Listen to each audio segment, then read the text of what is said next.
the line in the ground, as being Kester Cook starting the number 93 car. So, looks as though 1 minute board has been held aloft. The 30-second board is about to be held aloft. All of the cars running treaded tyres, so there's no requirement for them to have a green flag warming up lap. They should be straight off and into the race, because the 5-second board is being readied for them, and then when the 5-second board is held aloft, the red lights will come on any second now, and 45 minutes of MSVT Track Day Trophy will get underway for what is just the third race of the season for them. A great start for the second row of the grid from James Tucker, an awful start from Kester Cook, who really didn't get the car off the line when the lights went out, and it is going to be James Tucker at the wheel of the mid-engined Lotus. Not unsurprising, all of that weight over the driving axle propels the car into the lead of the race. Jordan Honeybone there in second position. In third place it's George Wright at the wheel of his rear-wheel drive Porsche, so that was why he got a good start, and I think Chris Payne was looking to try and get himself up alongside Kester Cook as well. But it is going to be the Lotus that leads, the Renault second, the Porsche there in third place. It is indeed Chris Payne and the Caterham Super 7 that's there in fourth place. Kester Cook at the wheel of the front-wheel drive Ford Fiesta down into fifth position. Might be able to pick a couple off as they head down the straight at this stage. Now he still sits there in fifth place, and sixth is Nick White, up from seventh at the moment. So who went backwards? Jonathan Howes would have gone backwards there. The number 53 car started fourth. I think he's going to be down to about seventh potentially, his Renault Clio, as they head down in towards Brundle and Nelson for the first time. Where is that Renault Clio? 4, 5, 6, yeah, it is. It's down in seventh place with Paul Hatton in eighth place. So round through the bomb hole up towards Coram. Big gap already for the lead of the race. James Tucker making the best and almost a perfect start, propelling that Lotus well and truly up into the lead of the race. Snatches a break but doesn't run wide coming out of Murray's corner. He has a significant advantage here after just one lap of racing. Over the start-finish line comes the Lotus Elite Series 2. Jordan Honeybone in second place, side by side for third and fourth. George Wright in the Porsche, just with his nose ahead, has extra straight line speed over Kester Cook in the Ford Fiesta, and now George Wright is looking to try and take second place away from Jordan Honeybone. Up the inside at Richie's corner goes the Porsche, and Jordan Honeybone cannot turn across the nose of it, so George Wright up into second place, Jordan Honeybone down into third place, Kester Cook in fourth at the end of the first lap of racing. Then it's Nick White in fifth place, and the fast starting Chris Payne at the wheel of the Caterham was up into fourth, finds himself down in sixth. Jonathan Hose is there in seventh place. The Ford Focus of Paul Hatton is in eighth place. Ninth place is Cameron McLean, and completing the top 10 is car number 97, which is Robert Jones. But 4-second advantage after the first lap of racing for James Tucker really goes to show just how much, when the lights went out, he got on with it, got the job done, and was able to put himself into the lead of the race. So fantastic start, wasn't it, for the Lotus? It was, and it'll be interesting to see how that's able to fare for the rest of the race, because where did we say it started? So it started third. I suppose it's only 3/4 of a second slower than the pole sitter. George Wright's off at Coram, loses the tail end of the Porsche. Is he going to keep it out the barriers? No, not quite. It sideswipes the barriers there. Didn't quite see what happened, whether there was any contact or whether he just got the tail end of the Porsche unsettled. But the car that was running in second place at the start of the lap is now in the barriers, having made contact with it on the right-hand side. So Kester Cook is up into second place. Jordan Honeybone is there in third. Nick White is in fourth place. And in fifth place now, it is going to be the Caterham, isn't it, that sits there in fifth place, which is Chris Payne. And I'm wondering whether there was a bit of contact with Honeybone, because Honeybone was actually second, and he's come through a little bit off the pace down in third and looking like he's getting himself up. The problem is that's such a rapid part of the circuit, isn't it, there? And he did well to scrub off quite a bit of speed, but just went sort of sideways towards the tyre barriers. If that had been 48 hours earlier with the rain, it would have been a different accident, wouldn't it? It would, yeah, because they accelerate, don't they, once they get onto the wet grass. Let alone not managing to scrub off any speed. So yeah, that would have been a very attention-grabbing moment there, I think, to be fair. Yeah, he had a couple of spins, hadn't he? So at least that sort of slowed the momentum a little bit, and then it sort of sideswiped the tyres. So you see damage to the front end of the Porsche, a big ding in the side of it, but nothing that... Wow. He got away with that rather, didn't he? I've just had to look up there to see if it had recticel barriers, but it doesn't, does it? It is only tyres, and he's got away with that. And this, of course, has enabled our leader, just as I was asking whether James Tucker is going to keep this one going. His dad, Paul Tucker, when I interviewed him at the end of qualifying, said, I think he's gone off crying because I was 3 seconds slower than him, so he knows he's got to try and deal with that.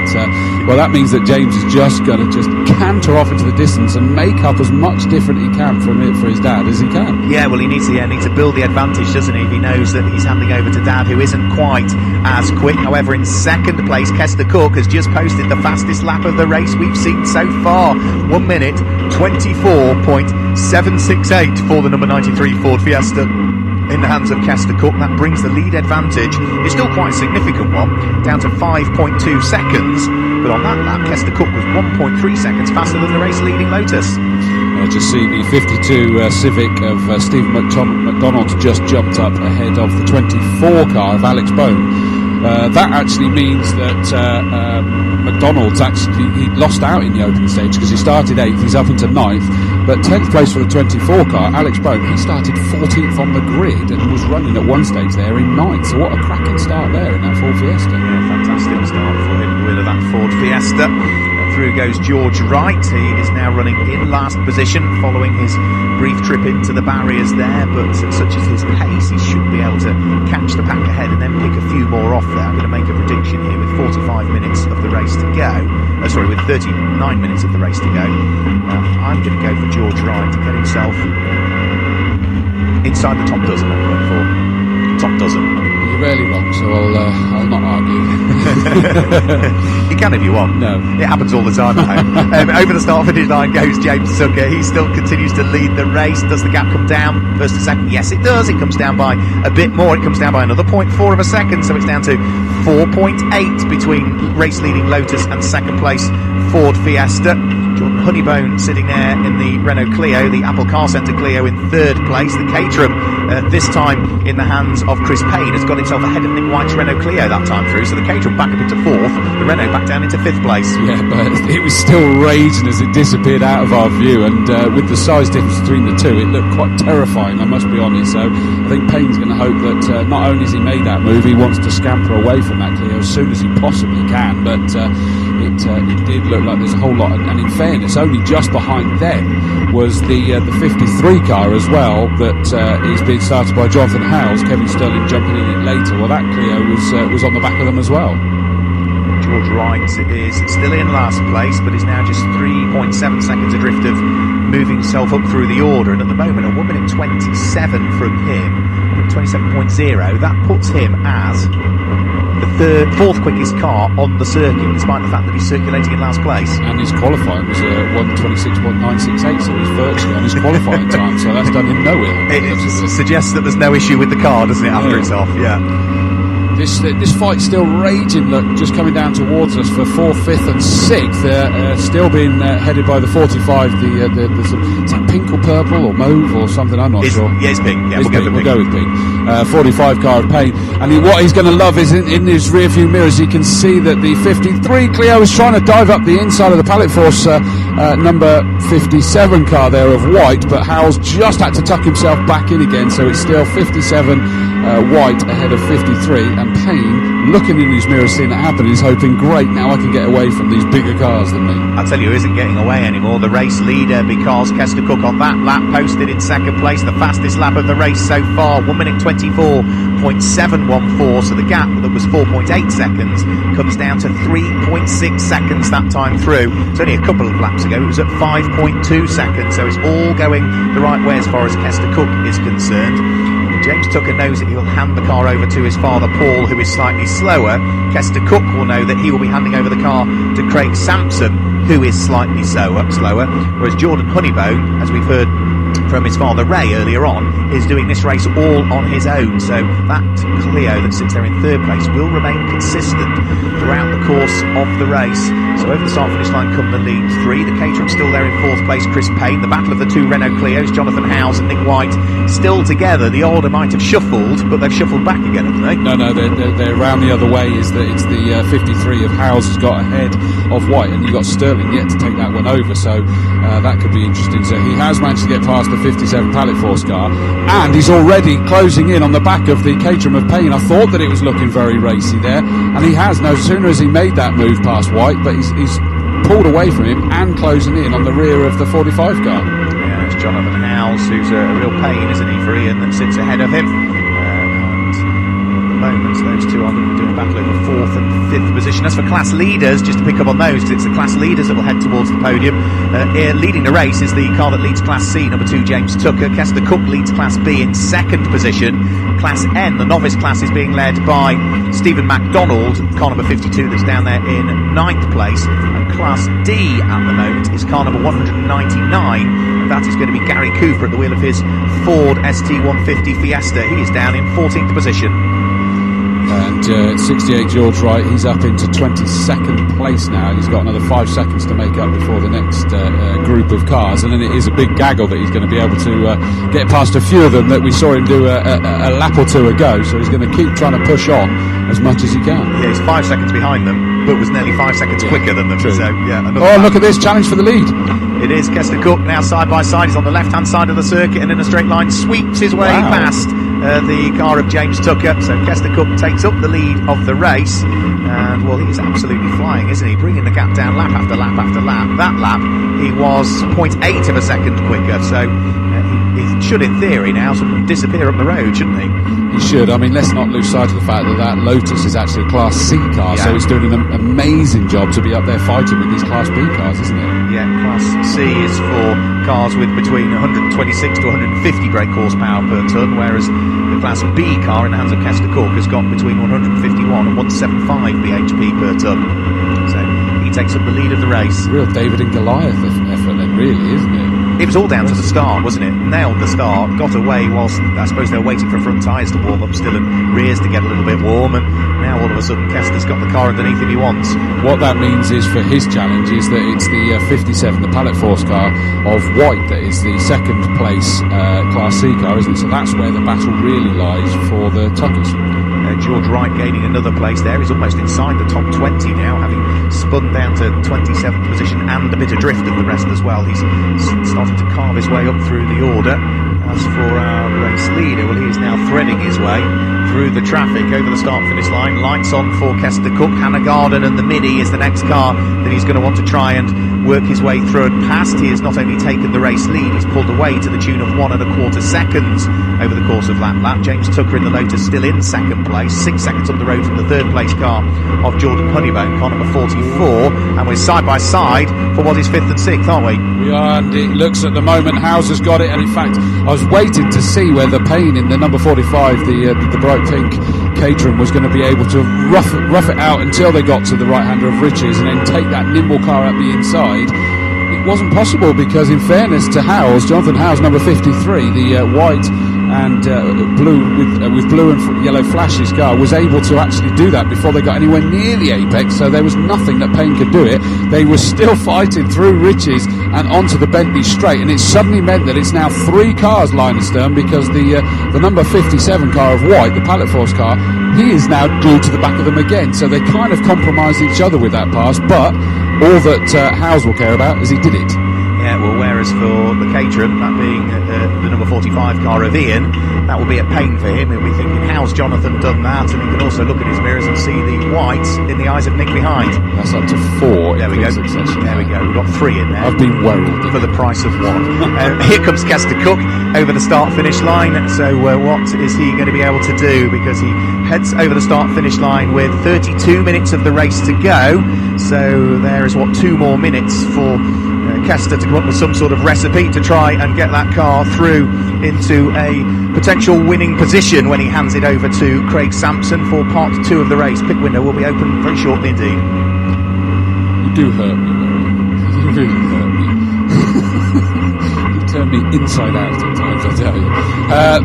No, now that Jonathan Howes has got past Ian Payne in number 45, Caterham, he's pulled away, and now the Caterham's under massive pressure by the 57 car of Nick White. So Nick is the one that's now trying to make the moves as they head up and round Wilson and onto the Bentley straight. It is still the Caterham of Payne that's got it at the moment, and all the while they can see the White car just disappearing into the distance. So fair play, that's a good effort by Jonathan Howes. That Renault Clio, he did start fourth, but he obviously went backwards in the early race shuffles, and he's making it back up to where he should be. George Wright on that lap has gained another 5 places at the wheel of the number 68 Porsche. What a fantastic lap for him that time through.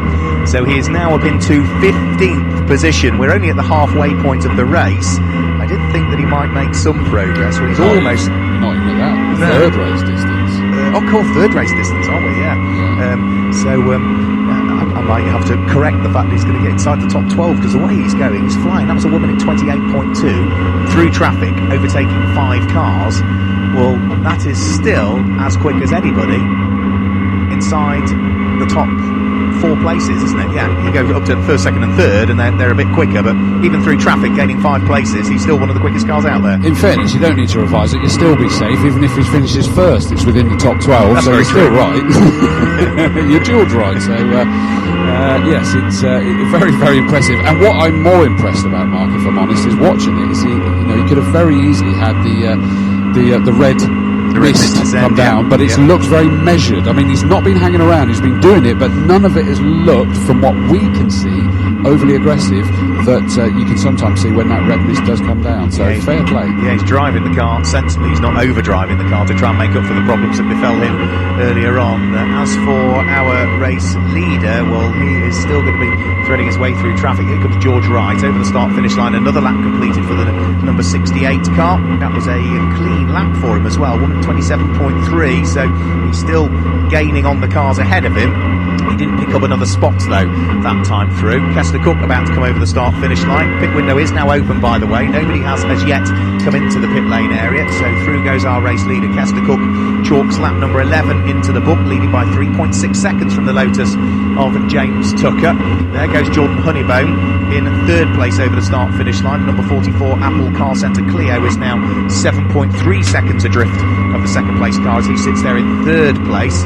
Fourth place is going to be Jonathan Howes, but still under pressure from Chris Payne at the wheel of the Caterham. Renault Clio being hounded by the Caterham, with Nick White not too far away. Paul Hatton will be the next of those in 7th place, and in 8th position it's car number 52, which is Stephen MacDonald, that sits there in 8th place. 9th place is number 126, which is Cameron McLean. No ill effects from the suspension issues of that car in qualifying, and completing the top 10 is car number 98, which is Adrian Pottinger. Chris Dawes, news from the pits? Yep, I accidentally pressed the button. You've got somebody in. Now, is that Alex Bone, number 24, that's come in? It looks like it does. It is indeed, yeah, so inside the top 12, yeah, first pit visitor. But bonnet coming off. Yeah, it is. I was about to say that. The bonnet has indeed come off. Now, there's no telltale smoke or anything like that. Different to, like we saw when Kester Cook came in during qualifying after overfilling. We've got someone else diving towards the pits. Is that the black Super June Puma, I think? Tester, yeah. So that one is in as well. I'm just sort of steadily making my way down here. Not running this time, Mark. That looks like the running from earlier from where I'm standing. Absolutely. No, it's a little bit slower. It's a little bit slower. But still looking down towards Murray's. That fight is still raging between the 53 car of Jonathan Howes and the 45 Chris Payne. They're not sort of pulling away from each other. I wonder whether it's electrical within 24. Such a shame, because the 24 car of Alex Bone got a fabulous start, didn't he? Making up a whole host of positions. Well, there's all sorts of cables and everything being thrown out of the car, so this does not bode well whatsoever. Although it does look like they're still nodding to him, they're now putting on the bonnet again. In comes the 52 car as well. That's Stephen MacDonald is making his pit. They are now putting the pins back on, so Alex Boehm is going to go. And look, judging by the fact of the time, they've done an incredible job down here. Whatever the issue was, they've actually still holding him, because he's got to still serve a little bit more time. So if there was any issue, and I'm just watching this, we've got 4, 3, 2, 1. And now off they go, and I'm going to see whether I can get any idea. Was there a problem there as well? Yeah, he had a misfire. So I've changed all 4 HD leads. As quick as that, and we're still within his pit time. Yeah, still within. Fabulous start by him as well. Yeah. I doorstopped someone there, but there you go. I said that there was cables coming off, Mark. They were changing a whole load of stuff there. Yeah, changing the HT leads on the car, so hopefully that will solve the issue for Alex Bohm, who is back out on the circuit. You've had the number 97 Mini of Robert Jones come into the pit lane as well, so that's another car that has come in, and I think I saw the 52 car you mentioned, Stephen MacDonald, in the pit lane, so they are serving their pit stops at the moment. Remember, it's quite a long pit stop window. It's the middle 15 minutes of the race, so order still remains the same. Kester Cook leads from the Lotus, number 2 of James Tucker ahead of Jordan Honeybourne. We've still got that great fight going on for 4th and 5th place. Jonathan Howes at the wheel of the number 53 Clio, just exiting Ritchie's now and heading up towards the braking area for Wilson, still under pressure from Chris Payne and his Caterham. The two of those have been pretty much together.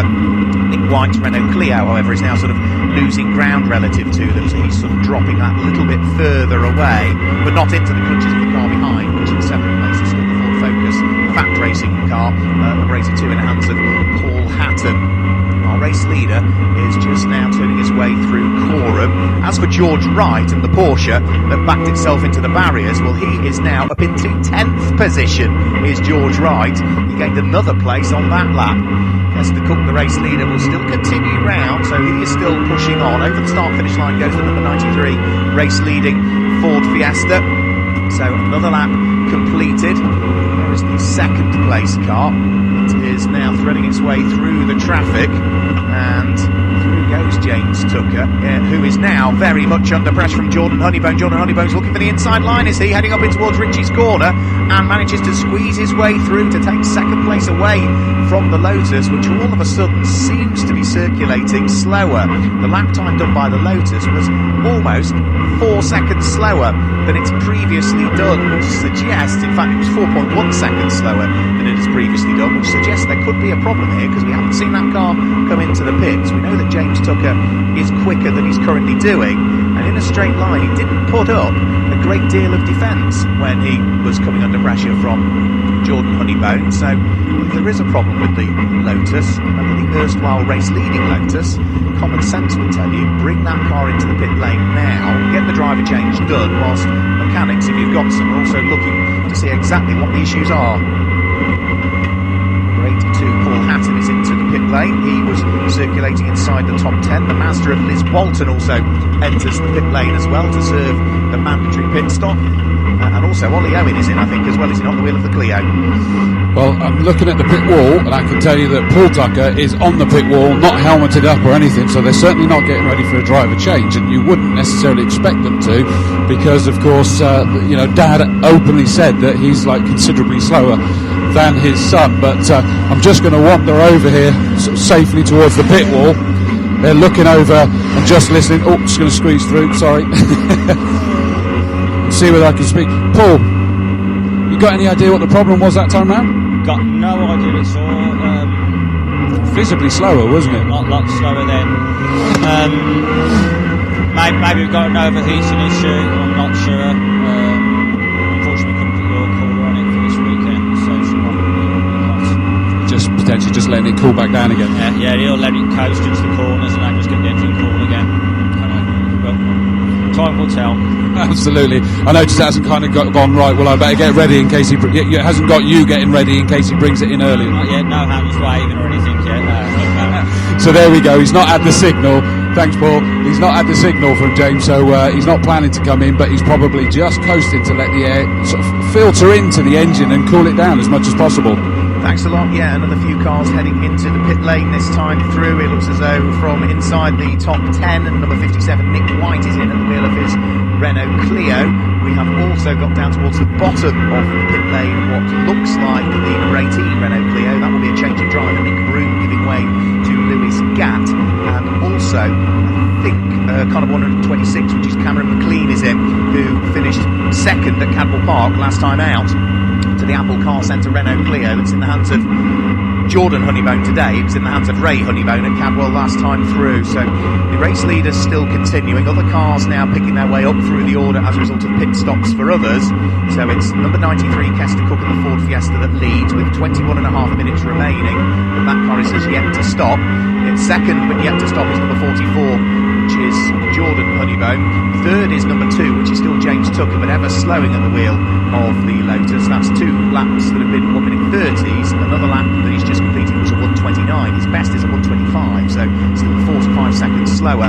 And the change, I think, has just occurred for what is 4th and 5th position. Chris Payne, I think, has just tried to slot the Caterham at the inside of the Renault Clio of Jonathan Howes, but Jonathan Howes has just about hung on to it as that pair work their way onto the Bentley Straight for what is the 17th time. Another car exiting the pit lane, that is son giving way to father. Rob Adams giving way to Martin Adams for part 2 of the race. The number 3 Borum Motorsport car now in the hands of Martin Adams, heads back out onto track.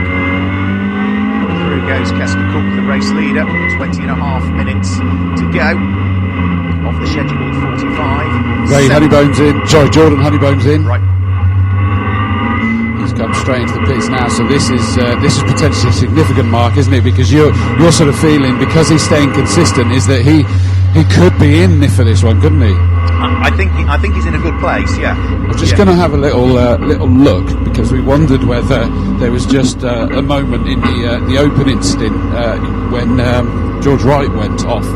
They were sort of around with each other, and either Jordan Honeybone just got spooked by the moment in front, or whether there was a moment. Stop-go penalty for car number 18, Mark. That will be Nick Broom, Gap Lewis. Right. They've stopped. Either pit lane speeding then, possibly. Have they been in, have they? They have been in, yeah. Lewis Gatt should be behind the wheel now. Okay. Just having a look. Everything looks A-OK on the Jordan. There's a time, there's a bit of a... no, there we go. He's round on this corner, so there is a bit of damage on the corner there, some telltale signs. So, as they obviously took the very, very fast corner, just a bit of damage, but the good news for them is just superficial. It's just the sort of the plastic covering over the light that's damaged. So it wouldn't have been a massive bit of contact, but I guess the problem is, Mark, going around something as quick and sweeping as Coram, it doesn't need to be much of contact, does it? No, you're on the very edge of adhesion. Race leader is in, so Kester Cook comes into the pit lane to hand over the number 93 Ford Fiesta to Craig Sampson. So the quicker of the two drivers done and dusted. Craig Sampson about to get behind the wheel of what was the race leading car. Now are we going to see James Tucker come in on this lap at the wheel of the Lotus, who has now lost out a further place on this lap. In fact, he's lost a further 2 places. I think Jonathan Howes at the wheel of the Renault Clio, number 53, has gone through, as has Chris Payne as well. So that's another 2 places lost there. And it looks as though is that the 53 car of Jonathan Howes is in to hand that over to Kevin Sterling, and the Lotus is just behind. So it is now in. I was about to say that Paul Tucker is certainly helmeted up. I've also got just in front of me the recovering George Wright, number 68, the blue Porsche, and they're just looking at the damage on the rear corner. It's sort of in, and I think they've been very lucky in the fact that it's pushed in around the back wheel, but they've just about got away with it. It's not touching the tyres, so they're going to be mightily relieved with that. Understandably, George Wright was just getting them to have a look, because he's belted into the car, not able to see anything. He's lost his mirror, so he can't even look backwards. I'm sure it won't feel right to him, will it? But he's being told, look, it's fine, there's damage, but just keep going. He can do that. But I think he's going to be relieved. It doesn't look like it's anything too dramatic damage-wise on the back of that compared to what it could have been. You're talking about the stop-go penalty for car number 18. Yes. The stop-go penalty is quite a bit more stop than go. 13 seconds of stop. Wow. Pit stop being too short, so their time to pit in to pit out, a bit of a miscalculation there. 1 minute and 43 seconds pit in to pit out is not 2 minutes, is it? 1 minute and 47 seconds pit in to pit out is not 2 minutes.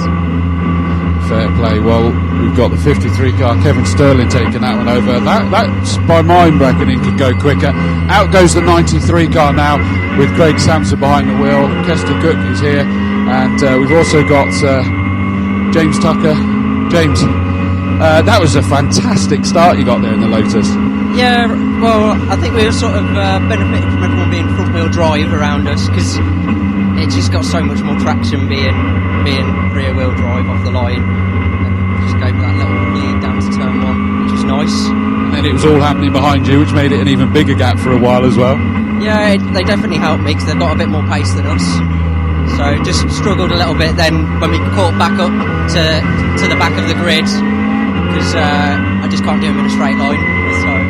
And clearly there was a bit of an issue towards the tail end. No, absolutely no issue. It's just I can't overtake in a straight line in the back markers because they've got much more power. And so when we gain on the brakes, you can't do anything because the car's there. So unfortunately, Donington was nice because it was nice flowing corners for us to get round, but here we just struggle with those 2 long straights.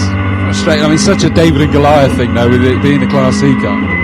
Yeah, we'll come back. We'll try better next time. Like it. Well done. Awesome job there. And Mark, jump in if you need to. But we're about to grab Kester Cook, if that's okay. No, go for it. Go for it, Kester. Taking a breath there, taking a pause. What a fantastic opening stint. Yeah, rubbish start again. I'm so petrified and stalled in it. I just made sure I was a bit more cautious on the clutch then now. But yeah, that motors thing just like a bullet, wasn't it? It took a while to reel him in, but yeah, no, that's good. Had a good start. Hope Craig can keep it up. Yeah, I mean, he sort of said, of course, he'd have liked a bit more time out in that qualifying with the issues with the overfill, but he did manage to get a fair bit in, and he felt like he'd done as much as he'd like more. He didn't feel he was too disadvantaged.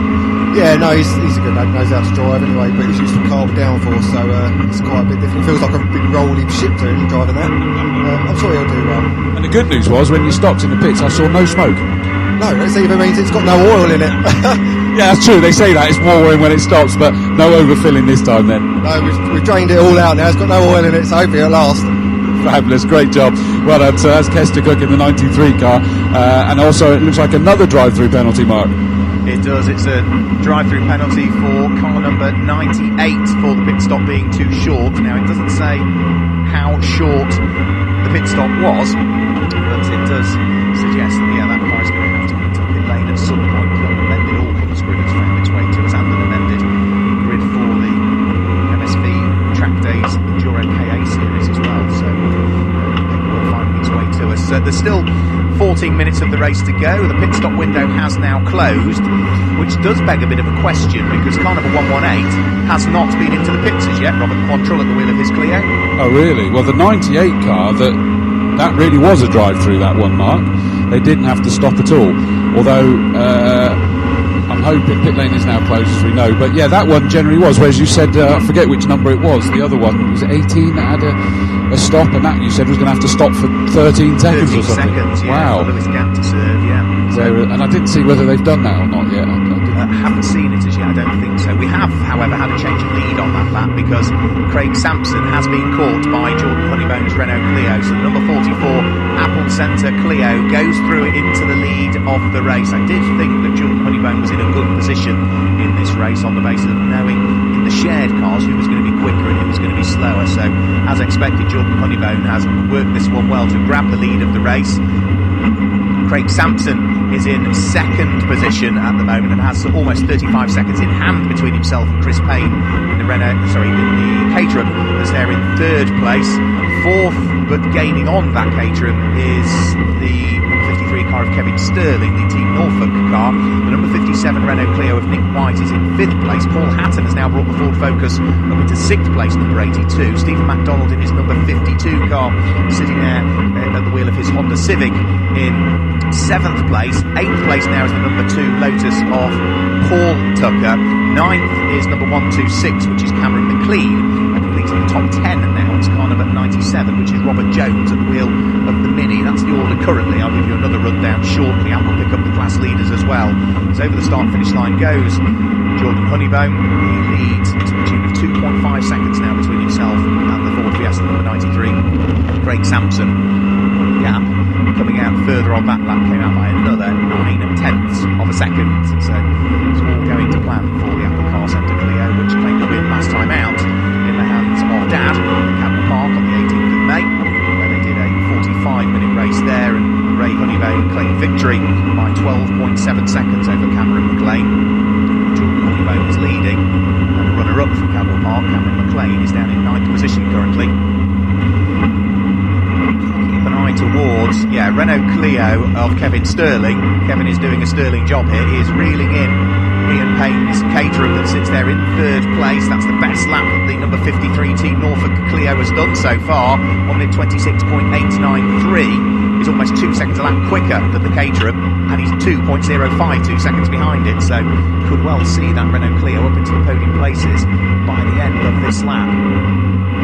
It's just turned its way out of Wilson onto the Bentley Straight. There goes the roll cage of the Caterham down the Bentley Straight. There goes the Renault Clio, which I can see above the crash barriers as it heads down in towards the braking area for Brundle and Nelson. And yet more time has been taken out. The amount of daylight between the tail end of the Caterham 7, the pink and black car with the white stripe down the centre, and the blue and white and yellow Clio is ever diminishing.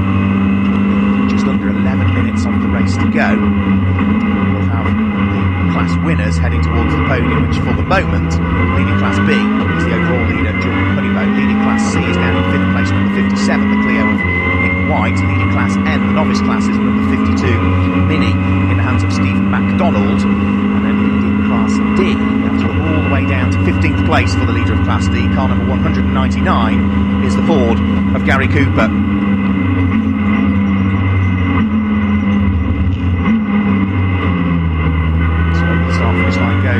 Chris Payne at the wheel of his Caterham. There's a couple of back markers between himself and the charging Kevin Sterling, who at the wheel of the Renault Clio on that lap again went quicker than he's previously gone. 1 minute 26.530, so the gap third to fourth down to 1 3/4 seconds, even though there was a bit of traffic to deal with over the course of that lap.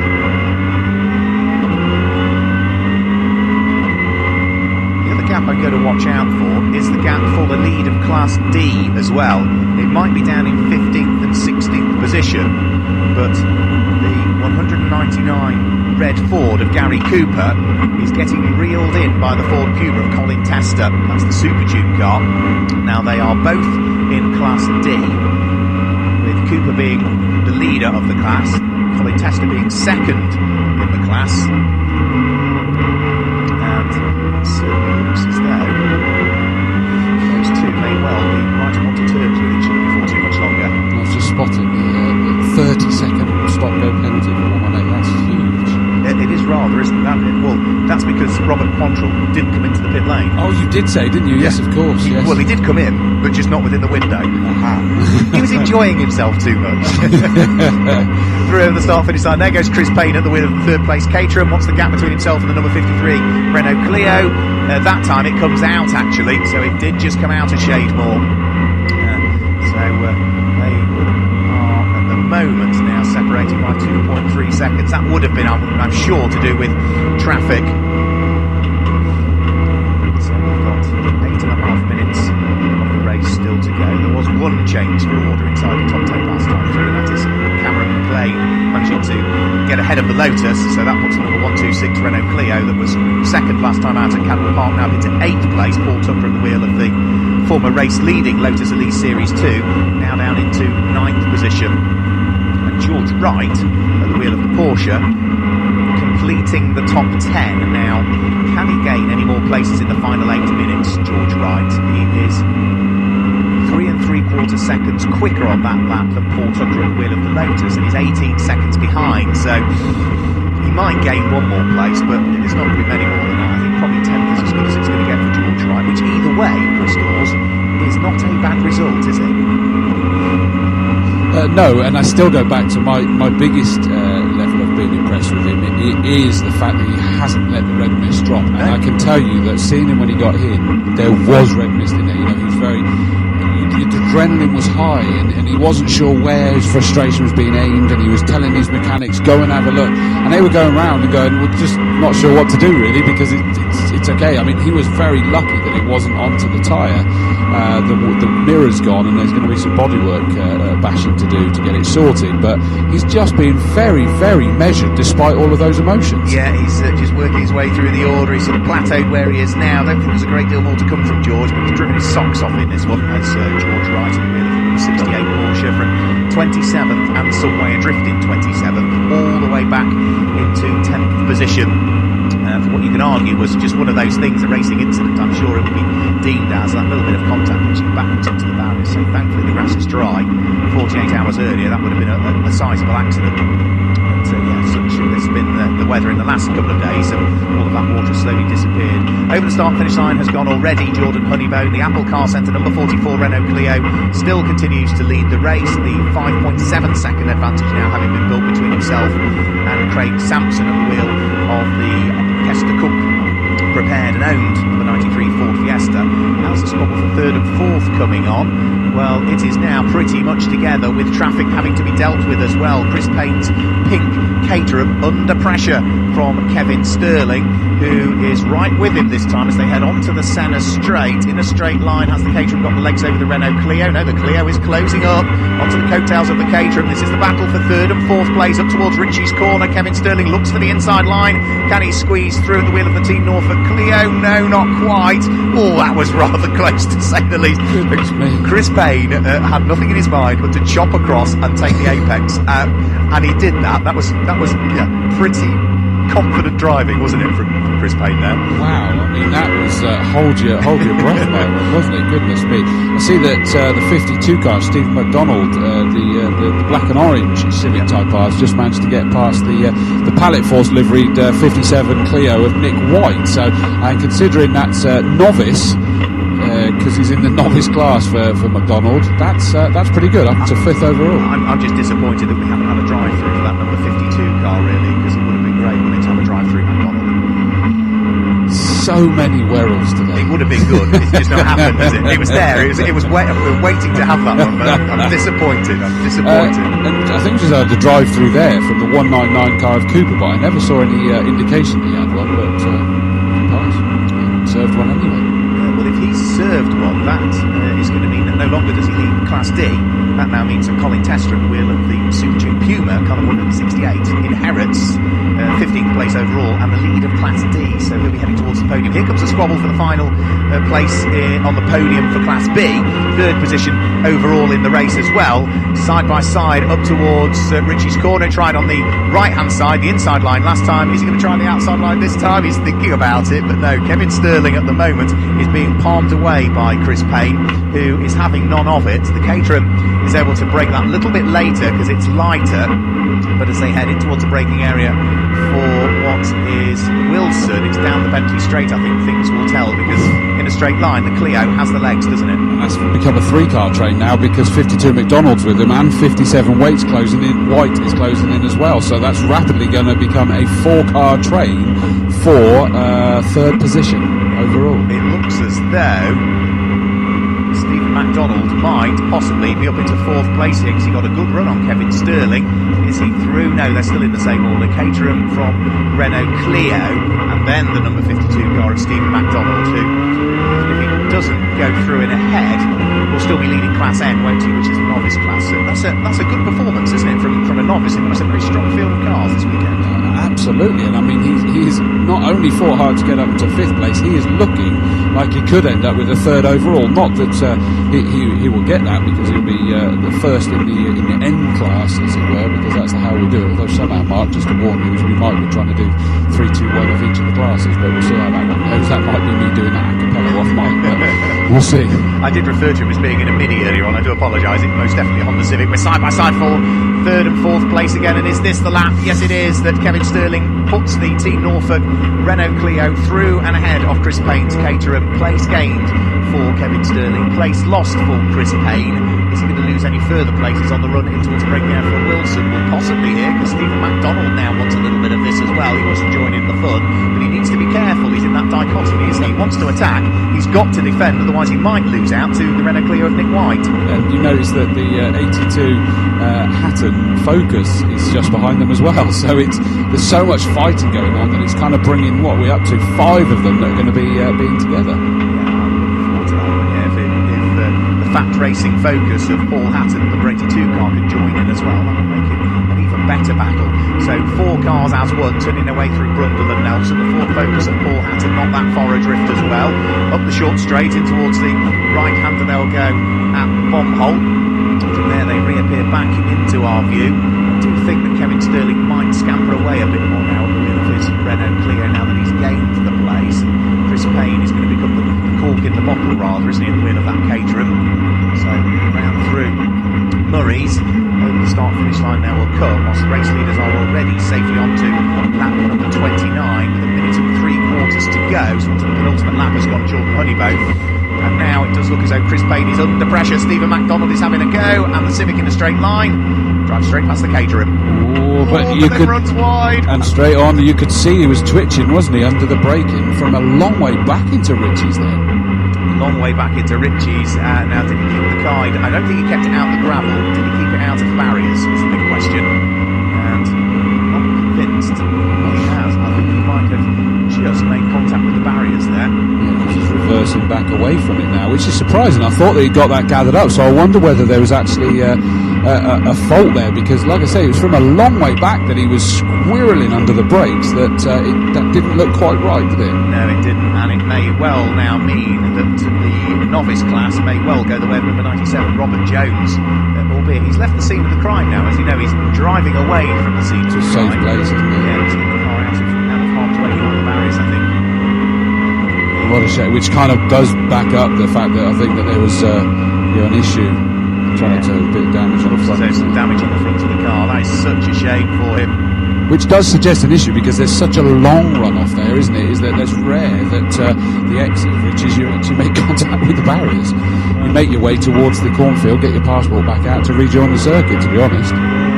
15 seconds left.